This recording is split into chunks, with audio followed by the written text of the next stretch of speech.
Students, this is Divakar and welcome to इजोटी science. आज हम बात करेंगे 10th की केमिस्ट्री का first chapter, that is chemical reactions and equations. Chemical reactions और इक्वेशंस वाला जो चैप्टर है, इसकी मैं 3 पार्ट्स ऑलरेडी बना चुका हूं। तीनों पार्ट्स की जो लिंक है वो डिस्क्रिप्शन में गिवन है, वहां से आप इस चैप्टर के सारे बेसिक कॉन्सेप्ट्स क्लियर कर सकते हैं। केमिकल रिएक्शंस क्या होते हैं, उनके कितने पार्ट्स होते हैं, उनको बैलेंस कैसे किया जाता है, ये सारी चीज़ें हम इससे पिछले वाले जितने भी पार्ट्स हैं उसमें कवर कर चुके हैं। ठीक है, तो आइए एक छोटा सा रिकैप करते हैं। हम इससे पहले वाले जो 3 पार्ट्स हैं उनमें हम क्या क्या चीज़ें कवर कर चुके हैं। ठीक है, इससे पहले मैं आपको बता दूं, बायो पूरी कंप्लीट हो चुकी है। बायो के जितने भी चैप्टर्स हैं वन शॉट में मैंने सारे पढ़ा रखे हैं, लिंक आपको डिस्क्रिप्शन में गिवन है। ठीक है, तो अब हम बढ़ते हैं अपनी पहली स्लाइड की तरफ। तो हमने इससे पिछली वाली जो वीडियोस थी उसमें हमने देखा कि जो चेंजेस होते हैं वो कितने तरह के होते हैं, है ना। चेंजेस जो होते हैं वो कितने तरह के होते हैं, फिजिकल चेंज होता है, केमिकल चेंज होता है ना। केमिकल कंपोजिशन में अगर कोई चेंज आ रहा है तो दैट इज केमिकल चेंज, है ना। और केमिकल कंपोजिशन में चेंज नहीं आ रहा है, ओनली शेप, साइज या फिजिकल स्टेट में चेंज आ रहा है तो दैट इज फिजिकल चेंज। तो ये सारी चीज़ें हम डिस्कस कर चुके हैं। फिजिकल चेंजेस के बहुत सारे एग्जाम्पल्स हमने देखे। तो केमिकल रिएक्शन क्या होती है? केमिकल रिएक्शन का मतलब ऐसी प्रोसेसेस जिनमें नया सब्सटेंस बनता है नई प्रॉपर्टीज के साथ। Chemical reactions are the processes in which new substances with new properties are formed. जिसमें नया सब्सटेंस बनता है नई प्रॉपर्टी के साथ, उसको हम बोलते हैं केमिकल रिएक्शन। मतलब केमिकल चेंज, केमिकल चेंज हो रहा है, it means chemical reaction is taking place. ठीक है, तो ये सारी चीज़ें, क्योंकि केमिकल रिएक्शन में केमिकल चेंजेस इन्वॉल्व होते हैं, ये इंपॉर्टेंट पॉइंट है। केमिकल रिएक्शंस के 2 पार्ट होते हैं, एक होता है रिएक्टेंट, एक होता है प्रोडक्ट। जब हम बात करते हैं LHS की तो मतलब हम रिएक्टेंट की बात कर रहे हैं, RHS मतलब हम प्रोडक्ट की बात कर रहे हैं। ठीक है ना, राइट हैंड साइड में हम प्रोडक्ट को लिखते हैं, लेफ्ट हैंड साइड में हम रिएक्टेंट्स को लिखते हैं। ठीक है, तो ये कुछ बेसिक चीज़ें थी जो हमने बहुत डेप्थ में जाकर के इससे पिछली वाली वीडियोज़ में कवर की है। रिएक्टेंट्स क्या होते हैं, प्रोडक्ट क्या होते हैं। रिएक्टेंट्स मतलब जो रिएक्शंस को करा रहा है, प्रोडक्ट मतलब जो केमिकल रिएक्शन में प्रोड्यूस हो रहा है। एक्टिविटी 1.1 को हमने डिटेल से समझा था। ठीक है ना, जो NCERT की जो एक्टिविटीज़ है ना बच्चों, वो भी बहुत ज़्यादा इंपॉर्टेंट होती हैं, वो भी बहुत ज़्यादा इंपॉर्टेंट होती है, इस बात को ध्यान रखना। ठीक है, अच्छा, मैग्नीशियम जो होता है ये सिल्वरी वाइट मेटल होता है, ये मैंने आपको एक नॉलेज की बात बताई थी। ठीक है ना, ये ऑक्सीजन के साथ कैसे रिएक्ट करता है, इससे रिलेटेड हमने एक एक्टिविटी को भी समझा था। ठीक है, तो how do we come to know that a chemical reaction has taken place. आपको कैसे पता चलेगा कि केमिकल रिएक्शन हुई है या नहीं हुई है? तो इसके लिए हमारे पास कुछ इंडिकेटर्स होते हैं जो ये इंडिकेट करते हैं कि ये केमिकल रिएक्शन हुई है, कि केमिकल रिएक्शन हुई है। ठीक है, अगर इवोल्यूशन ऑफ गैस हो रहा है, मतलब अगर किसी केमिकल रिएक्शन के बाद गैस इवोल्व हो रही है, तो मतलब हम कह सकते हैं chemical reaction has taken place. Precipitate बन रहा है, प्रेसिपिटेट क्या होता है, इससे पिछला वाला पार्ट देख लीजिए, वहां पे पता चल जाएगा आपको। सबकी लिंक्स डिस्क्रिप्शन में गिवन है। ठीक है, formation of a precipitate. Formation of precipitate का मतलब क्या हो गया, ये प्रेसिपिटेशन रिएक्शन में भी अच्छे से हम समझाएंगे। ठीक है, अगर प्रेसिपिटेट बन रहा है तो दैट मीन्स केमिकल रिएक्शन आपकी हो रही है। ठीक है, कलर में कोई चेंज आ रहा है, टेम्परेचर में कोई चेंज आ रहा है, चेंज इन स्टेट में कोई चेंज आ रहा है, तो it means chemical reaction has taken place. ठीक है, इवोल्यूशन ऑफ अ गैस, ये सारी चीज़ें फिर हमने एक एक करके एग्जाम्पल के साथ और एक्टिविटी के साथ समझ ली थी। ये सारे इंडिकेटर्स होते हैं जो ये इंडिकेट करते हैं कि केमिकल रिएक्शन हुई है। ठीक है, केमिकल रिएक्शन को हम 2 तरीकों से लिखते हैं, एक है केमिकल इक्वेशन, एक है वर्ड इक्वेशन। ठीक है ना, केमिकल इक्वेशन क्या होती है, जब हम उसके फॉर्मूले यूज करते हैं, जब हम सिंबल्स यूज करते हैं। ठीक है ना, कंपाउंड या एलिमेंट्स या एटम्स के, जैसे यहाँ पर ये वर्ड में लिखा हुआ है, तो ये है आपकी वर्ड इक्वेशन। क्या है ये आपकी वर्ड इक्वेशन? ठीक है, ये मैं आपको रिकैप करा रहा हूँ, रिवाइज करा रहा हूँ जो मैं भी पढ़ा चुका हूँ आपको। ठीक है, अब जैसे यहाँ पर ये सारी ऊपर आपकी वर्ड इक्वेशन है, नीचे आपकी क्या है, केमिकल इक्वेशन है। यहाँ पर हमने Zn का, जिंक का फॉर्मूला लिख लिया Zn, सल्फ्यूरिक एसिड का फॉर्मूला लिख दिया H2SO4, जिंक सल्फेट का फॉर्मूला लिख दिया ZnSO4, हाइड्रोजन गैस का फॉर्मूला लिख दिया H2। ठीक है, तो ये सारी चीज़ें हैं आपकी इसके अंदर। ठीक है, अच्छा, balanced and unbalanced chemical equation. अगर केमिकल इक्वेशन अनबैलेंस है तो उसको आपको क्या करना पड़ता है, बैलेंस करना पड़ता है। और उसको कैसे बैलेंस करना है, ये सारी चीज़ें we have already discussed in previous classes. ठीक है, ये सारी चीज़ें मैं आपको बता चुका हूँ। ठीक है, अब इक्वेशन को इंफॉर्मेटिव कैसे बनाना है भाई, how to make equation more informative, है ना। इक्वेशन को आप ज़्यादा से ज़्यादा इन्फॉर्मेटिव कैसे बनाओगे, है ना। तो भाई जब आप इक्वेशन लिखते हो तो जो आप एटम्स वहाँ पे लिख रहे हो, एलिमेंट्स आप लिख रहे हो, या जो आप कंपाउंड्स वहाँ पे लिख रहे हैं, उनके केमिकल फॉर्मूले तो आपको लिखने ही लिखने, लेकिन उनके साथ साथ वो कौन सी स्टेट में वहाँ पर एग्जिस्ट कर रहा है, उसकी फिजिकल स्टेट आपको बतानी है। कि भाई वो लिक्विड स्टेट में है तो L लिखना पड़ेगा ब्रैकेट के अंदर, है ना। क्या लिखना पड़ेगा? L लिखना पड़ेगा। सॉलिड में है तो आपको S लिखना पड़ेगा, है ना। गैस में है तो आपको G लिखना पड़ेगा। एक्वस फॉर्म में है तो आपको AQ लिखना पड़ेगा, ठीक है। तो ये सारी चीज़ें हम डिस्कस कर चुके हैं, है ना। फिजिकल स्टेट आपको कैसे बतानी है, ये सारी चीज़ें हम डिस्कस कर चुके हैं। कैसे पता चलेगा भाई किसी मेटल की, नॉन मेटल की, मेटलॉइड की या कंपाउंड्स की फिजिकल स्टेट, तो उसके लिए मैंने इन स्लाइड्स में आपको अच्छे से बताया था, ठीक है। ये सारी चीज़ें हम एंडोथर्मिक रिएक्शन और एक्सोथर्मिक रिएक्शन को भी हमने अच्छे से समझा था। आज का हमारा टॉपिक है टाइप्स ऑफ केमिकल रिएक्शंस, जो इस चैप्टर का बहुत बहुत इंपॉर्टेंट पार्ट है। टाइप्स ऑफ केमिकल रिएक्शन के अंदर आपको क्या क्या पढ़ना है, केमिकल रिएक्शन के क्या क्या टाइप्स हो सकते हैं, ठीक है। पहला है आपका कॉम्बिनेशन रिएक्शंस। पहला क्या है आपका? Combination reactions. दूसरा आपका डिकम्पोजिशन रिएक्शंस। क्या है? Decomposition reaction. तीसरा है आपका डिस्प्लेसमेंट रिएक्शन। क्या है? Displacement reaction. चौथा है आपका double displacement reactions, double displacement reaction. और रेडॉक्स रिएक्शन, जिसमें आ जाता है आपका रिडक्शन और ऑक्सीडेशन। RE मतलब हो गया रिडक्शन, RED मतलब रिडक्शन, OX मतलब ऑक्सीडेशन। तो रिडक्शन और ऑक्सीडेशन दोनों का कॉम्बिनेशन हो जाता है रेडॉक्स। तो रेडॉक्स रिएक्शन के अंदर हम पढ़ेंगे रिडक्शन और ऑक्सीडेशन के बारे में, ठीक है। तो आइए we will discuss these all chemical equation one by one. तो first of all combination reaction, ठीक है। तो भैया कॉम्बिनेशन रिएक्शन क्या होती है, ठीक है। कॉम्बिनेशन जो रिएक्शन है वो क्या होती है, इसको हम सबसे पहले देखेंगे, ठीक है। कॉम्बिनेशन रिएक्शन, ठीक है। तो those reactions in which two, और देखो कॉम्बिनेशन वर्ड से ही पता चल रहा है। कॉम्बिनेशन मतलब यहाँ पर दो चीज़ें कंबाइन करेंगी, दो चीज़ें कंबाइन करेंगी, दो चीज़ें जुड़ेंगी और एक नई चीज़ बनाएंगी। जैसे A प्लस B के बीच में रिएक्शन हुई तो क्या बना आपका? AB। क्या बना? AB बना, है ना। A प्लस B के बीच में रिएक्शन हुई तो क्या बना आपका? AB, है ना।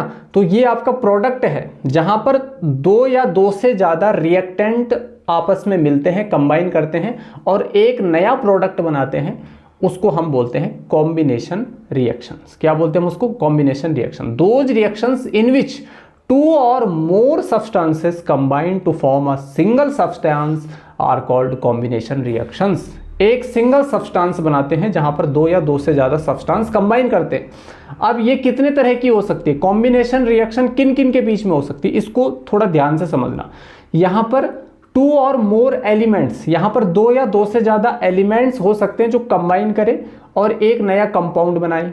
एलिमेंट मतलब जैसा आपका हाइड्रोजन है, हाइड्रोजन क्या है? एक एलिमेंट है। ऑक्सीजन भी एक क्या है? एलिमेंट है। ये दोनों कंबाइन किए तो क्या बना? वाटर बना, H2O बना, ठीक है। तो यहां पर हो सकता है दो एलिमेंट्स आपस में कंबाइन करें और एक कंपाउंड बनाएं, तो ये भी आपकी कॉम्बिनेशन रिएक्शन हो गई। दूसरा टाइप क्या हो सकता है कि टू और मोर कंपाउंड्स कैन कंबाइन। यहां पर दो या दो से ज्यादा कंपाउंड आपस में कंबाइन कर सकते हैं और एक नया कंपाउंड बना सकते हैं। तीसरा क्या हो सकता है? An elements and a compound can combine. यहां पर एक एलिमेंट और एक कंपाउंड कंबाइन कर सकता है और एक नया कंपाउंड बना सकता है। तो या तो दो एलिमेंट्स मिलकर के एक नया सब्सटेंस बना रहे हैं, दैट इज कॉम्बिनेशन रिएक्शन। या तो दो कंपाउंड मिलकर के एक नया कंपाउंड बना रहे हैं, that is also combination reaction. या तो एक एलिमेंट और एक कंपाउंड आपस में मिल रहे हैं और एक कंपाउंड बना रहे हैं। समझ आ रहा है ना? समझ आ रहा है, ठीक है। I hope you are getting well. अब एग्जाम्पल एक में देखिए क्या है। Magnesium and oxygen, magnesium and oxygen combine when heated. जब मैग्नीशियम को ऑक्सीजन की प्रेजेंस में हीट किया जाता है, जलाया जाता है, इससे रिलेटेड हम एक्टिविटी भी समझ चुके हैं इससे पिछली वाली वीडियोस में। तो जब मैग्नीशियम को ऑक्सीजन के साथ रिएक्ट किया जाता है with the help of heat, जलाया जाता है, जब मैग्नीशियम रिबन हमने देखा था, वायर या मैग्नीशियम रिबन को, तो क्या बनता है? मैग्नीशियम ऑक्साइड बनता है, नहीं बनता है? तो मैग्नीशियम यहाँ पर एक एलिमेंट है, ऑक्सीजन भी एक एलिमेंट है, ये दोनों ने कंबाइन किया और एक कंपाउंड बनाया। तो यहाँ पर एलिमेंट प्लस एलिमेंट दोनों क्या हैं, आपके रिएक्टेंट हैं, इन्होंने एक प्रोडक्ट यानी एक कंपाउंड बनाया, that is magnesium oxide. Magnesium oxide, getting my point? ठीक है।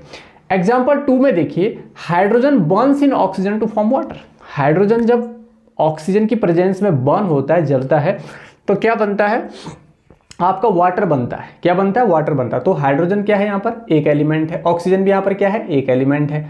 दोनों ने कंबाइन किया तो क्या बना आपका? वाटर। अच्छा, ये ऊपर वाली रिएक्शन क्या बैलेंस है? नहीं है। बैलेंस नहीं है ना, चलो इसको बैलेंस कर लेते हैं। यहाँ पर मैग्नीशियम कितना है? एक है। यहाँ पर ही मैग्नीशियम कितना है? एक है। यहाँ पर ऑक्सीजन कितने हैं? दो है। लेकिन यहाँ पर ऑक्सीजन कितना है? एक है। तो इस ऑक्सीजन को दो बनाने के लिए हमें यहाँ पर दो लिखना पड़ेगा। जब हम यहाँ पर दो लिखते हैं तो ये मैग्नीशियम भी दो हो जाता है, ये ऑक्सीजन भी दो हो जाता है। तो यहाँ पर इधर मैग्नीशियम दो हो गए, लेकिन इधर एक ही है, तो इसको भी हमें दो बना देना है। तो इस तरीके से this reaction, now this reaction is balanced. ठीक है, ये रिएक्शन आपकी बैलेंस हो गई है। तो अब देखिए, hydrogen burns in oxygen to form water. ठीक है, यहाँ पर दोनों एक एक एलिमेंट्स है, दोनों एलिमेंट्स ने कंबाइन किया और एक नया क्या बना दिया? कंपाउंड बना दिया बच्चों। ठीक है, एग्जाम्पल 3 में देखिए, कार्बन मोनोऑक्साइड रिएक्ट करता है ऑक्सीजन के साथ और क्या बनाता है? Carbon dioxide. क्या बनाता है? Carbon dioxide. Carbon monoxide CO एक गैस है, ठीक है, गैस है, इसने ऑक्सीजन के साथ रिएक्ट किया तो क्या बनाया? CO2 बनाया। क्या बनाया? CO2। अब यहाँ पर कार्बन मोनोऑक्साइड अपने आप में कंपाउंड है भैया। क्या है? अपने आप में कंपाउंड है। और ऑक्सीजन क्या है? एक एलिमेंट है। तो यहाँ पर एक कंपाउंड और एक एलिमेंट के बीच में रिएक्शन हुई तो क्या बना आपका? CO2, यानी कि एक नया कंपाउंड बना, एक नया सब्सटेंस बना। ठीक है, तो मैंने क्या बोला? एलिमेंट एलिमेंट के बीच में रिएक्शन हो सकती है, एलिमेंट और कंपाउंड के बीच में रिएक्शन हो सकती है। ठीक है, एग्जाम्पल 4 में देखिए, कैल्शियम ऑक्साइड जो कि लाइम और क्विक लाइम होता है ना, लाइम या क्विक लाइम बताया था ना इसके बारे में। ये विगरसली रिएक्ट करता है बहुत तेजी से, ठीक है ना, बहुत तेजी से रिएक्ट करता है। किसके साथ? वाटर के साथ। जब आप इसको पानी में डाल दो ना, चूना जो होता है उसको, तो ये बहुत तेजी से उबलने लगता है, बहुत तेजी से रिएक्शन करता है। ठीक है ना, बहुत तेजी से रिएक्ट करता है वाटर के साथ और कैल्शियम हाइड्रोक्साइड बनाता है, जिसको कि सिलेक्ट लाइम कहते हैं। ठीक है, तो यहाँ पर कैल्शियम ऑक्साइड क्या है? कंपाउंड है। वाटर क्या है आपका?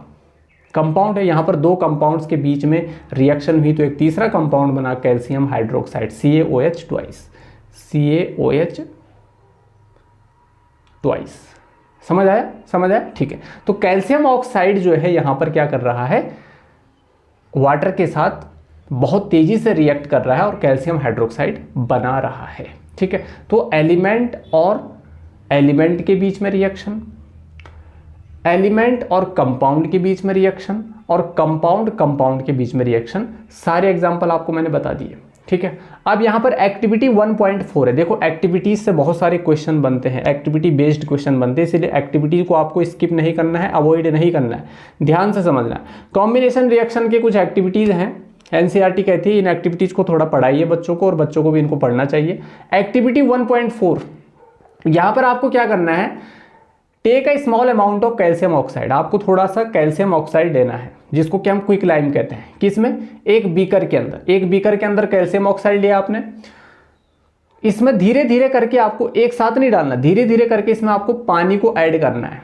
पानी को क्या करना है? ऐड करना। Slowly add water to this. ठीक है, touch the beaker as shown in figure 1.3। ठीक है, उसके बाद आपको इस तरीके से, जैसे इस फिगर में दिखाई दे रहा है, इस तरीके से आपको इस बीकर को टच करना है। तो क्या आपको टेम्परेचर में कोई चेंज नजर आया? बिल्कुल, टेम्परेचर में चेंज आता है, टेम्परेचर बढ़ जाता है, गर्म हो जाता है।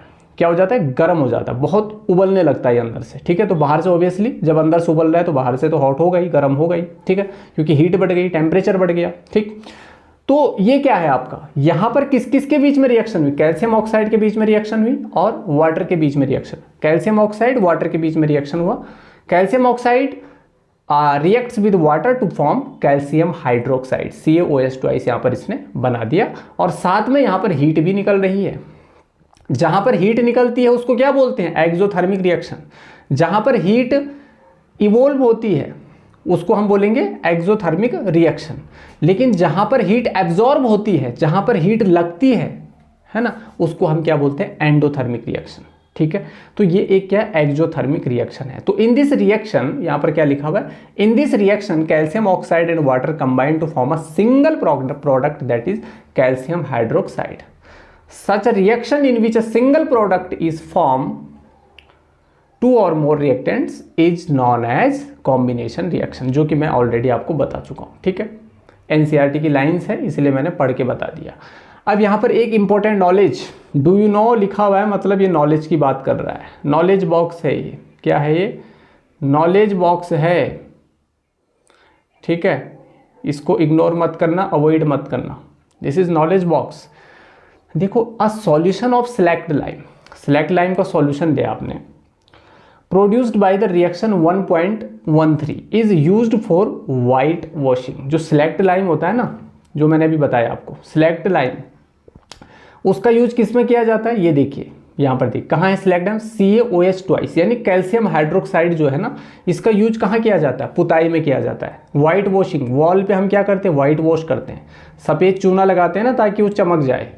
तो calcium hydroxide react slowly with the carbon dioxide. जब हम इसको, इस कैल्शियम हाइड्रोक्साइड को, देखो पहले हमने क्या किया, कैल्शियम ऑक्साइड को पहले हमने क्या किया, कैल्शियम ऑक्साइड को वाटर के साथ रिएक्ट कराया, तो क्या बना, कैल्शियम हाइड्रोक्साइड, क्या बना, CaOH ट्वाइस बना, ठीक है। अब ये कैल्शियम हाइड्रोक्साइड को हम दीवार पे लगाते हैं, क्या लगाते हैं, हम इसको दीवार पे लगाते हैं। जब हम दीवार पे लगाते हैं तो अचानक से इस पे चमक नहीं आती, आप देखते होंगे 2-3 दिन बाद ये क्या होता है, चमकती है दीवारें, चमकती हैं दीवारें, ठीक है ना, शाइन करती है, ठीक है। तो ये किसकी वजह से किया, क्योंकि जो ये कैल्शियम हाइड्रोक्साइड को जब हम दीवार पे लगाते हैं तो एयर में तो CO2 भी होती है, कार्बन डाइऑक्साइड भी होती है, तो उस CO2 के साथ ही क्या कर लेता है, रिएक्ट कर लेता है और कैल्शियम कार्बोनेट बना लेता है। कैल्शियम कार्बोनेट की एक परत बन जाती है आपकी दीवार पर, है ना, परत बन जाती है, लेयर बन जाती है, जिसकी वजह से आपकी दीवारें चमकने लगती है। समझ आया, समझ आया, ठीक है। तो वही बात यहाँ पर लिखी हुई है, calcium carbonate is formed after 2 और 3 डेज, 2 या 3 दिन के बाद ये क्या होता है, फॉर्म होता है, of white washing and gives a shiny finish to the walls, है ना। आपकी जो दीवारें हैं उनको ये क्या कर लेता है, बहुत शाइन कर लेता है ना, एकदम चमकदार बना देता है। समझ आया। तो ये आपके लिए नॉलेज की बात थी, कैल्शियम कार्बोनेट यानी CaCO3 कैसे बनता है, ये कैल्शियम हाइड्रोक्साइड जब CO2 के साथ रिएक्ट करता है, ठीक है। ये है आपका कैल्शियम ऑक्साइड। ये कैल्शियम ऑक्साइड जब वाटर के साथ रिएक्ट करता है, जब हम इसको पानी में डालते हैं ना तो ये उबलने लगता है, रिएक्ट करने लगता है पानी में, और जब ये पानी के साथ रिएक्ट करता है तो कैल्शियम हाइड्रोक्साइड बनाता है, CaOH ट्वाइस बनाता है, ठीक है। इस CaOH ट्वाइस को जब आप दीवार पे लगाते हैं तो ये CO2 के साथ रिएक्ट करता है और CaCO3 बनाता है, जिसकी वजह से आपकी दीवारें चमकने लगती है। समझ आया। अच्छा, अब यहाँ पर कुछ और एग्जाम्पल दे रखे हैं एनसीईआरटी में, जो आपके कॉम्बिनेशन रिएक्शन है उससे रिलेटेड। बर्निंग ऑफ कोल, है ना, कोल को जब आप जलाते हो, कार्बन को जब जलाते हो आप ऑक्सीजन के साथ रिएक्ट कराते हैं तो क्या बनता है, क्या बनता है, CO2 गैस बनती है। तो यहाँ पर भी 2 रिएक्टेंट आपस में रिएक्ट कर रहे हैं एक दूसरे से और CO2 बना रहे हैं। H2 react with O2 to form H2O, है ना, क्या बना रहा है, वाटर बना रहा है ना। यहाँ पर देखिए आप, natural gas methane CH4 oxygen के साथ रिएक्ट कर रहा है तो क्या बना रहा है, CO2 और वाटर बना रहा है, ठीक है। यहाँ पर आप देखिए ग्लूकोज जो है ये ऑक्सीजन के साथ रिएक्ट कर रहा है, 2 और मोर लिखा हुआ है ना, 2 और मोर, ठीक है। तो ये जो ग्लूकोज है ये ऑक्सीजन के साथ रिएक्ट कर रहा है और क्या बना रहा है, कार्बन डाइऑक्साइड बना रहा है और वाटर बना रहा है। तो ये सारी आपकी किसकी एग्जाम्पल हैं, ये सारे ये हैं आपके कॉम्बिनेशन रिएक्शन के एग्जाम्पल्स। उसके बाद है आपका डिकम्पोजिशन रिएक्शंस। डिकम्पोजिशन रिएक्शन, देखो कॉम्बिनेशन रिएक्शन में क्या हुआ, कॉम्बिनेशन रिएक्शन में 2 चीज़ें आपस में रिएक्ट करी, 2 या 2 से ज़्यादा चीज़ें आपस में रिएक्ट करी और इन्होंने एक नई चीज़ बना दी। जैसे A + B गिव्स AB, ये एक नई चीज़ बनी। लेकिन डिकम्पोजिशन में दूसरी चीज़ होगी, यहाँ पर AB कोई एक सब्सटेंस होगा, ये टूट जाएगा A + B में। डिकम्पोज मतलब ब्रेक डाउन, टूट जाना, ठीक है। एक चीज़ 2 या 2 से ज़्यादा सिंपलर चीज़ों में टूट जाती है, उसी को बोलते हैं हम डिकम्पोजिशन रिएक्शन। तो those reactions in which a compound splits up, मतलब ब्रेक डाउन हो जाता है इसका इनटू टू और more simpler substances are known as decomposition reactions. उसको हम क्या बोलते हैं? डिकम्पोजिशन रिएक्शन कहते हैं। It is just the opposite of combination reaction. ये कॉम्बिनेशन रिएक्शन के जस्ट अपोजिट होती है, ठीक विपरीत होती है ना। Decomposition reactions are carried out by applying heat, light और इलेक्ट्रिसिटी। अच्छा, ये हीट जो है ये किसकी फॉर्म है? एनर्जी की फॉर्म है, हम बोलते हैं heat energy. Light is also form of energy, light energy, and electricity भी एनर्जी की फॉर्म है, इलेक्ट्रिक एनर्जी। तो भाई जब आप किसी चीज़ को तोड़ोगे, दो या दो से ज़्यादा चीज़ों में, तो उसको तोड़ने में एनर्जी तो लगेगी। अब आप चाहे उसके टेम्परेचर को बढ़ा करके उसको तोड़ो, चाहे उसमें इलेक्ट्रिसिटी पास करके उसको तोड़ो, चाहे उसमें लाइट की प्रेजेंस में उसको तोड़ो, वो आपके ऊपर, इट्स अप टू यू कि आप उसको कैसे तोड़ रहे हैं, ठीक है। वो कंडीशन हो सकती है उसके लिए, ठीक है। तो जैसे यहाँ पर एग्जांपल है कि when calcium carbonate is heated, जब कैल्शियम कार्बोनेट को गर्म किया जाता है तो ये क्या हो जाता है? डिकम्पोज हो जाता है और क्या बनाता है? कैल्शियम ऑक्साइड बनाता है। क्या बनाता है? कैल्शियम ऑक्साइड बनाता है और कार्बन डाइऑक्साइड बनाता है। किसकी बात कर रहा हूँ मैं? कैल्शियम कार्बोनेट की बात कर रहा हूँ। इसको हमने हीट किया, कैल्शियम कार्बोनेट मतलब लाइमस्टोन, चूने का जो पत्थर होता है ना, जब आप दीवार पर लगा देते हो ना कैल्शियम हाइड्रोक्साइड को, तो कैल्शियम कार्बोनेट बन जाता है CO2 के साथ रिएक्ट करके।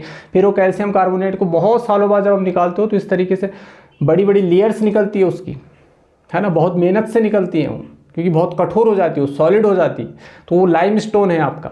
तो कैल्शियम कार्बोनेट को जब आप हीट करोगे तो ये कैल्शियम ऑक्साइड में चेंज हो जाएगा, कन्वर्ट हो जाएगा, क्विक लाइम बना लेगा और साथ में CO2 गैस में निकलेगी इसमें, ठीक है ना, प्रोड्यूस होगी। तो यहाँ पर क्या हो रहा है?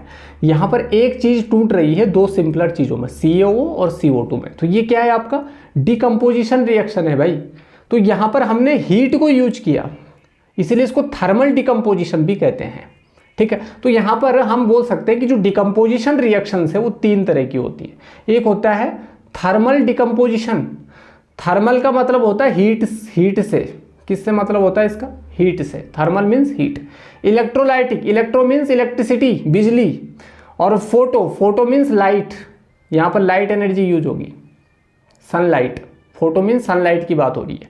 तो thermal decomposition, electrolytic decomposition, photochemical decomposition. जब decomposition reaction will take place with the help of heat, जब हीट की हेल्प से आप डिकम्पोजिशन रिएक्शन करा रहे हैं, जहाँ पर हीट कंडीशन है उस रिएक्शन की, तो दैट इज थर्मल डिकम्पोजिशन। अगर वहाँ पर इलेक्ट्रिसिटी कंडीशन है उस रिएक्शन को कराने की, तो दैट इज इलेक्ट्रोलाइटिक डिकम्पोजिशन। अगर वहाँ पर फोटो यानी कि लाइट एनर्जी आपकी रिस्पॉन्सिबल है उस रिएक्शन को कराने के लिए, तो वो आपकी फोटोकेमिकल डिकम्पोजिशन हो जाता है, ठीक है। तो यहाँ पर इसको इस तरीके से समझ सकते हैं आप। देखो हीट का जो सिंबल होता है डेल्टा, ऐसे ट्रायंगल की तरह बना देते हो, तो ये इंडिकेट करता है कि इस पर्टिकुलर सब्सटेंस को गर्म किया जा रहा है, इसके टेम्परेचर को बढ़ाया जा रहा है ना। तो कैल्शियम कार्बोनेट को जब हम हीट देते हैं तो ये कैल्शियम ऑक्साइड और CO2 में क्या हो जाता है? टूट जाता है। इसको हम बोलते हैं थर्मोलाइसिस, क्योंकि ये प्रोसेस जो हो रही है वो हीट अप्लाई करके हो रही है ना। जब हम सिल्वर क्लोराइड को धूप में रखते हैं, सनलाइट में रखते हैं ना, तो सनलाइट की प्रेजेंस में ये सिल्वर और क्लोरीन में टूट जाता है। इसको हम फोटोलाइसिस बोलते हैं। लाइसिस मतलब टूटना, फोटो मतलब लाइट, लाइट की प्रेजेंस में किसी चीज का टूटना। यहाँ पर thermo means heat, lysis means टूटना, ब्रेक डाउन, है ना। हीट की हेल्प से किसी चीज का टूटना, दैट इज थर्मोलाइसिस। यहाँ पर इलेक्ट्रिसिटी, इलेक्ट्रो मीन्स इलेक्ट्रिसिटी, बिजली, इलेक्ट्रिसिटी की हेल्प से किसी चीज का ब्रेक होना, टूटना, डिकम्पोज होना, दैट इज इलेक्ट्रोलाइसिस। तो यहाँ पर H2O, इसकी अब आगे एक्टिविटी भी आएगी, है ना, एक्टिविटी भी आएगी कि किस तरीके से H2O टूटता है जब हम उसमें इलेक्ट्रिसिटी को पास करते हैं। वहाँ पर हम ग्रेफाइट कार्बन रॉड को यूज करते हैं टेस्ट ट्यूब वगैरह में, ठीक है ना। वाटर को एसिडिफाइड बनाते हैं सल्फ्यूरिक एसिड वगैरह डाल के, ताकि वो इलेक्ट्रिसिटी का गुड कंडक्टर बन जाए, कि ताकि उसमें इलेक्ट्रिसिटी कंडक्ट हो जाए और जो वाटर है वो H2 और O2 में क्या हो जाए? टूट जाए। समझ आ रहा है? ठीक है। तो यहाँ पर यही चीज़ है। तो क्या ये रिएक्शन सारी बैलेंस है? एक बार देख लीजिए ज़रा। पहली वाली रिएक्शन देखिए, कैल्शियम इधर एक है, इधर भी एक है, इधर ऑक्सीजन कितने हैं? 3 है, इधर कितने हैं? 2 ये हैं, 1 है, 3 है, ठीक है, बिल्कुल सही है। कार्बन इधर एक है, इधर भी एक है। यहाँ पर देखिए सिल्वर एक है, इधर भी एक है, इधर क्लोरीन 1 है, इधर कितने हैं 2 हैं। तो भैया यहाँ पर कुछ नहीं करना है, यहाँ पर 2 लगा देना है, 2AgCl बन जाएगा। यहाँ पर सिल्वर भी 2 हो गए तो इसको आपको 2 बना देना है। यहाँ पर क्लोरीन आपके 2 हो गए, इधर भी 2 हो गए, इधर सिल्वर 2 हो गए, इधर भी आपके 2 हो गए। H2 वाली रिएक्शन देखिए, यहाँ पर देखिए हाइड्रोजन 2 है, ऑक्सीजन 2 है, इधर हाइड्रोजन 2 है लेकिन ऑक्सीजन 1 ही है। हाइड्रोजन से पहले आपको 2 लगा देना है, जिसकी वजह से 2 जा 4 हाइड्रोजन 4 हो गए। तो यहाँ पर भी 2 जा 4 हाइड्रोजन 4 हो गए। तो हाइड्रोजन 4 ऑक्सीजन 2 ऑक्सीजन 2। तो रिएक्शन को देखो, इक्वेशन है, इनको बैलेंस कैसे करना है मैं इसलिए करा रहा हूँ ताकि आपकी प्रैक्टिस होती रहे। ठीक है, ये ऑलरेडी मैं क्लास आपको दे चुका हूँ, लिंक डिस्क्रिप्शन में आपकी गिवन है। ठीक है, अब यहाँ पर डिकम्पोजिशन रिएक्शन से रिलेटेड यहाँ पर आपकी एक्टिविटी है 1.5। यहाँ पर क्या करना है आपको, 2 ग्राम फेरस सल्फेट क्रिस्टल लेना है। फेरस सल्फेट के क्रिस्टल आते हैं, कुछ ग्रीन कलर के होते हैं। ठीक है, ड्राई बॉइलिंग ट्यूब में आपको इसको लेना है। थोड़ा जूम कर लेता हूँ आपके लिए। ठीक है, ये देख रहे हैं आप, ड्राई बॉइलिंग ट्यूब है ना, ड्राई बॉइलिंग ट्यूब में आपको इसको लेना है। Colour of the ferrous sulphate crystal के कलर को नोट कर लीजिए, मैंने बताया ना ग्रीन कलर का होता है। उसके बाद इसको हीट करना है इस तरीके से, बर्नर जला करके। Boiling tube over the flame और बर्नर और स्प्लिट लैंप, जो भी आपके पास अवेलेबल हो वहाँ पर आप इसको गर्म कर सकते हैं। बर्नर, स्प्लिट लैंप है ना, या फिर आपका जो भी फ्लेम वगैरह जल रहा है, जो भी चीज़ें हैं आपके पास, उसकी मदद से आप इसको क्या कर सकते हैं, गर्म कर सकते हैं। उसके बाद आप क्रिस्टल जो है ना, ये जो फेरस सल्फेट क्रिस्टल्स हैं, इनके कलर को ऑब्जर्व करिए गर्म करके। तो कैसा कलर इनसे निकल रहा है। Have you noticed that the green colour of the ferrous sulphate crystals has changed. क्या इसका ग्रीन कलर चेंज हुआ। तो you can also smell the characteristics order of burning sulphur. यहाँ पर आप देखोगे क्योंकि सल्फर डाइऑक्साइड गैस निकलती है तो इसमें कुछ चेंज भी आते हैं। ठीक है, तो यहाँ पर देखिए, पहले जब हमने इसको हीट दी, इस फेरस सल्फेट को जब हमने हीट दी, FeSO4 को जब हमने हीट दी तो इसका कलर होता है ग्रीन। तो जब हम इसको हीट देते हैं तो ये गर्म होता है, तो ये क्या बनाता है, फेरिक ऑक्साइड बनाता है, Fe2O3, जिसका कलर होता है ब्राउन। मतलब ये ग्रीन से किस में चेंज हो जाता है, ब्राउन कलर में चेंज हो जाता है। और साथ में यहाँ पर एक कंपाउंड टूट करके 3 चीज़ों में कन्वर्ट हो गया, 3 सिंपलर सब्सटेंस में टूट गया। फेरिक ऑक्साइड, दूसरा सल्फर डाइऑक्साइड, तीसरा sulphur trioxide. SO2 means sulphur dioxide, SO3 means sulphur trioxide. समझ आया। तो ये आपकी डिकम्पोजिशन रिएक्शन है। ठीक है, तो ये आपकी क्या हो गई, एक्टिविटी 1.5 हो गई। ठीक है, आइए यहाँ पर देखिए, एक नॉलेज वाली बात मैं आपके लिए बता रहा हूँ कि जो फेरस सल्फेट के क्रिस्टल होते हैं ना, ये लेबोरेटरी साइंस की लैब में फेरस सल्फेट हेप्टाहाइड्रेट की फॉर्म में होते हैं। यहाँ पर देखिए, बच्चे इस पॉइंट को नहीं समझ पाते, यहाँ पर कुछ लिखा हुआ है, ये देखिए ज़रा, फेरस सल्फेट लिखा हुआ है ना, और ये 0.7H2O का मतलब क्या है, 7H2O का मतलब होता है वाटर के 7 मॉलिक्यूल्स। तो जब इसको हीट किया जाता है तो सबसे पहले ये वाटर के 7 मॉलिक्यूल लूज करता है। ठीक है, और उसके बाद चेंज होता है आगे। ठीक है, तो यहाँ पर देखिए ज़रा, वही बात यहाँ पर लिखी हुई है मैंने। ठीक है, कि जो फेरस सल्फेट होता है FeSO4.7H2O मीन्स हो गया फेरस सल्फेट हेप्टाहाइड्रेट। हाइड्रेट मतलब हो गया वाटर, हेप्टा मतलब होता है 7, mono means 1, di, mono di means 2, tri means 3, tetra means 4, penta means 5, hexa means 6, hepta means 7, octa means 8, nona, deca, इस तरीके। तो यहाँ पर हेप्टा है तो हेप्टा मीन्स 7, यहाँ पर 7 मॉलिक्यूल है आपके वाटर के। ठीक है, तो यही बात बता रहा है कि यहाँ पर ये लॉस करता है 7 मॉलिक्यूल्स ऑफ वाटर को और फॉर्म करता है एनहाइड्रस फेरस सल्फेट को, FeSO4 को। एनहाइड्रस फेरस सल्फेट मतलब इसमें से पानी हटता है, इसका कलर होता है फिर क्या, वाइट। समझ आ गया ना। तो जो चीज़ लैब में अवेलेबल होगी भाई उसी के साथ हम काम कर सकते हैं। तो वही बात यहाँ पे लिखी हुई है मैंने। अब देखिए एक्टिविटी 1.6 है, take about 2 gram lead nitrate. देखो आपको 2 ग्राम क्या लेना है, लेड नाइट्रेट लेना है। लेड नाइट्रेट लेना है 2 ग्राम, उसका पाउडर आता है, उसको बॉइलिंग ट्यूब में डालना है आपको। उसके बाद hold the boiling tube with pair of tongs, है ना, या test tube holder. Test tube holders आते हैं, टोंग्स आते हैं, उनसे आपको पकड़ना है ताकि आपका हाथ जल ना जाए, है ना। फ्लेम में आपको इसको गर्म करना है। क्या ऑब्जर्व किया आपने, क्या चेंज आया यहाँ पर, ठीक है। ये पेयर ऑफ टोंग्स हो गए, बॉइलिंग ट्यूब हो गई, लेड नाइट्रेट का पाउडर आपने इसमें डाला, नीचे से बर्नर से फ्लेम जल रहा है, ठीक है। तो when lead nitrate is heated strongly it breaks down to form simpler substances like lead monoxide, जिसको कि लेड ऑक्साइड भी बोलते हैं आप, नाइट्रोजन डाइऑक्साइड एंड ऑक्सीजन। इन 3 चीज़ों में टूट गया नहीं। तो यहाँ पर लेड नाइट्रेट क्या होता है, कलरलेस होता है। जब हमने इसको हीट किया तो लेड ऑक्साइड, लेड मोनोक्साइड बना जिसका कलर आपका येलो होता है, साथ में नाइट्रोजन डाइऑक्साइड गैस बनी और साथ में आपका क्या बना, ऑक्सीजन बना, ऑक्सीजन गैस रिलीज हुई। समझ आया। तो यहाँ पर एक चीज़ मैंने आपको कल भी बताई थी, आज ही बता देता हूँ कि जितनी भी डिकम्पोजिशन रिएक्शन होती है ना, ये क्या होती हैं, ये क्या होती हैं, एक्सोथर्मिक होती है, एंडोथर्मिक होती है। इसको मुझे कमेंट में बता देना आप, एक्सोथर्मिक होती है, एंडोथर्मिक होती है। यहाँ पर हीट निकलती है, क्या होता है ये बताइए मुझे आप, ठीक है। ये सारी जितनी भी रिएक्शंस मैंने आपको बताई, यहाँ पर क्या हो रहा है, यहाँ पर हीट एब्जॉर्ब हो रही है या इवोल्व हो रही है, हाँ, एंडोथर्मिक। क्या होती है, एंडोथर्मिक। एंडोथर्मिक मतलब यहाँ पर हीट क्या हो रही है, एब्जॉर्ब हो रही है। यहाँ पर हीट के बिना काम नहीं चल रहा है, ठीक है ना। एक्सोथर्मिक में हीट इवोल्व होती है, यहाँ पर हीट एब्जॉर्ब होती है, यहाँ पर हीट लगती है, वहाँ पर हीट निकलती है। तो ये एंडोथर्मिक रिएक्शंस होती है जितनी भी आपकी डिकम्पोजिशन रिएक्शंस होती हैं। तो आज हमने डिस्कस करी कॉम्बिनेशन रिएक्शन, डिकम्पोजिशन रिएक्शन। अगली क्लास में हम बाकी जितनी भी रिएक्शंस है उनको भी डिस्कस करेंगे। आपको ये क्लास कैसे लगा, ये क्लास लेक्चर आपको कैसे लगा, ये आप ज़रूर बताना। कोई भी डाउट हो तो कमेंट बॉक्स में कमेंट करना। अगर आपको नोट्स चाहिए, अट्रैक्टिव नोट्स चाहिए इस तरीके की, तो मुझसे कॉन्टैक्ट करना। आपको कॉन्टैक्ट नंबर, व्हाट्सएप नंबर सारे डिस्क्रिप्शन बॉक्स में गिवन है। और इससे पहले जितनी भी क्लासेस हो चुकी हैं बायो की, केमिस्ट्री की, उनकी सब क्लासेस की जो लिंक है वो डिस्क्रिप्शन में गिवन है, आप वहाँ से देख सकते हैं, ठीक है ना। मिलते हैं हम नेक्स्ट क्लास में फ्रेश टॉपिक के साथ। तब तक के लिए हंसते रहिए, मुस्कुराते रहिए, लेकिन हाँ, पढ़ते भी रहिए। Thanks for watching.